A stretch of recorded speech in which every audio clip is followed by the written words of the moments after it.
अस्सलाम वालेकुम। क्या हाल है आप सबका? उम्मीद है सब खैरियत से होंगे। आज हमारी वापसी है जर्मनी से यूके के लिए। और जो हमने सरप्राइज़ दिया था ना कि अपनी फ़ैमिली को एकदम से हैरान कर दिया था, तो बस समझ लें कि वापसी का सफ़र जो है ना उसने हमें हैरान कर दिया। मैंने आपको पिछले व्लॉग में बताया था ना कि जब हम बाय रोड सफ़र करते हैं तो ये सफ़र ठीक ठाक लंबा बनता है। तो डार्मस्टाड से हम जाएंगे सबसे पहले फ्रांस में डंक्रीक। वहाँ से हमने फ़ेरी लेनी है। तो डार्मस्टाड से डंक्रीक तक का सफ़र जो है ये अगर हम नॉन स्टॉप चलें तो ये 6 साढ़े 6 घंटे का है। अगर हमें कोई बीच में ट्रैफिक जैम नहीं मिलता, सब कुछ स्मूथली होता है, तो फिर 6 घंटे का है। लेकिन बच्चों के साथ तकरीबन ये 7 घंटे का सफ़र बन जाता है। और उसके बाद तकरीबन 1.5 घंटा जो है वो फ़ेरी में लगता है।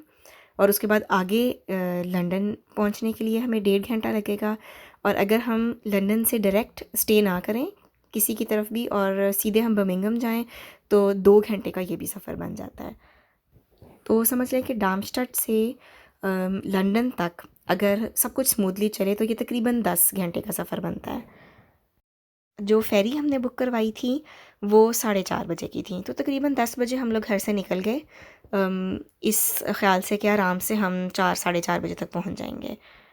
और फ़ेरी का ये हिसाब होता है कि अगर आपकी एक फ़ेरी मिस हो गई है तो आप अगली भी ले सकते हैं उसी टिकट पे। और अगर आप पहले पहुंच गए हैं टाइम से और उस वक्त कोई फ़ेरी चल रही है तो वो भी आप ले सकते हैं। यानी वो एक फ़ेरी की बुकिंग नहीं होती, समझ लें कि पूरे दिन की बुकिंग होती है, जो भी आप ले सकते हैं।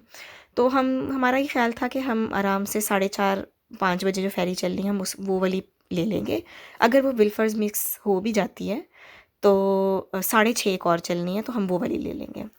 अब हुआ ये कि सफ़र हमारा बड़ा स्मूथली जा रहा था और 6 घंटे हम नॉन स्टॉप, कहीं पे भी हमने बीच में स्टॉप नहीं किया और हम लोग डनक्रीक पहुंच गए। वहाँ पहुँचे तो काफ़ी लंबी लाइंस लगी हुई थी। तो जो फ़ेरी हमने सोचा था कि हमने लेनी है वो तो निकल गई, मिस हो गई हमारी। और उसके बाद क्या हुआ कि उससे जो नेक्स्ट फ़ेरी चलनी थी वो चली ही नहीं। पता नहीं शायद कोविड की वजह से या क्या वजह हुई, या हो सकता है उसमें पैसेंजर्स कम थे, तो उन्होंने उस फ़ेरी के पैसेंजर्स भी जो थे उसको अगले फ़ेरी के साथ मिला के तो उन्होंने एक फ़ेरी जो है वो बीच में चलाई नहीं। तो हमें वहाँ पे तकरीबन 3 घंटे नेक्स्ट फ़ेरी का इंतज़ार करना पड़ा। तो इस तरह का जो इंतज़ार होता है ना, जो फ़िज़ूल में टाइम वेस्ट होता है, उससे इंसान वैसे सोच के ही थक जाता है कि इतना टाइम वेस्ट हो जाएगा। तो हमारी नेक्स्ट फ़ेरी जो थी वो 7:30 चली तकरीबन, और उसके इंतज़ार में तो हम सूख ही गए। लेकिन फिर भी मैंने सोचा कि चलो अच्छा है, अब फ़ेरी में आराम से बच्चे भागें दौड़ेंगे खेलेंगे। और उसके बाद आगे लंदन का सफ़र जो है वो तो वैसे ही 1 घंटा 20 मिनट का सफ़र है, तो वो तो फटाफट से ही गुजर जाएगा। और वैसे भी जब आपको अंदाज़ा हो जाए ना कि अब आपका सफ़र थोड़ा रह गया है तो थोड़ी सी ज़रा दिल को तसल्ली हो जाती है। और बड़े अरसे के बाद मैंने सनसेट भी देखा फ़ेरी के अंदर ही, जो आपको भी इस टाइम नज़र आ रहा होगा स्क्रीन पे। बहुत खूबसूरत व्यू था उस टाइम। जब फ़ेरी से आगे निकल के तो बच्चे भी कार में बैठते ही सो गए और मैं भी सो गई कि अब 1 घंटे में 1.5 घंटे में तो हमने पहुंच जाना है आराम से लंदन।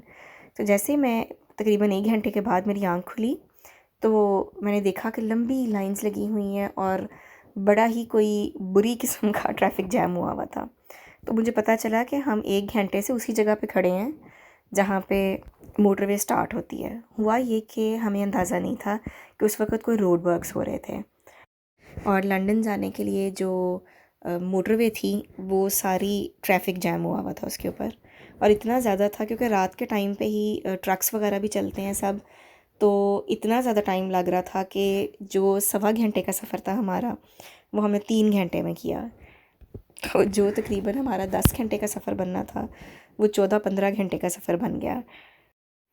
वैसे हम लोग रोड ट्रिप्स को एंजॉय करते हैं और ये थोड़ा ज़्यादा ही लंबा हो गया हमारा।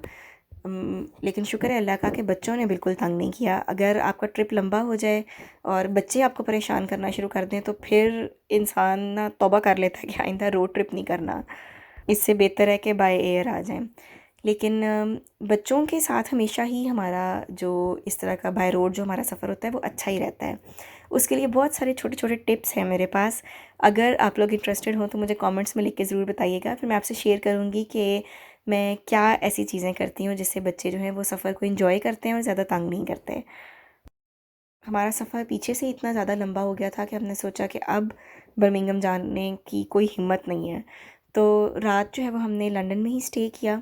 उसके बाद फिर नेक्स्ट डे हम निकले बर्मिंघम के लिए। और जितना भी आपका सफ़र जो है वो अच्छा गुज़रा हो, जितना भी आपने छुट्टियों में एंजॉय किया हो कहीं पे जाके, कहते हैं ना the best part of a journey is coming back home. तो वाकई अपने घर में आके जो सुकून और ख़ुशी इंसान को मिलती है ना, उसकी अलग ही बात होती है। तो अपना शहर और अपना घर और अपनी चीज़ें देख के ना इंसान को एक और तरह का सुकून महसूस होता है। ये था आज का व्लॉग, उम्मीद है आपको अच्छा लगा होगा। और अब मैं जो सामान मैं साथ लेकर आई हूँ जो हमारा जर्मनी में पड़ा हुआ था, वो सारा खोलूँगी और देखूँगी। इतने अरसे में तो मुझे बहुत सारी चीज़ें भूल भी गई हैं कि मेरे पास क्या कुछ था जो मैं वहाँ छोड़ के आई हूँ। हम लोग जब शिफ्ट हुए थे तो बिल्कुल बेसिक सा सामान अपने साथ लाए थे, बाकी सारा सामान जो है वो हम साथ नहीं ला सके थे। अब हम बाय रोड आ रहे थे वापस, तो कुछ जो ज़रूरी सामान था वो मैं अब साथ लेकर आई हूँ, जिसको मैं अब अरेंज करूँगी और बॉक्सेस को खोलूँगी, देखूँगी इसमें क्या क्या है। तो अगली व्लॉग में इंशाल्लाह अब आपसे मुलाकात होगी, तब तक के लिए इजाज़त दीजिए। अल्लाह हाफ़िज़।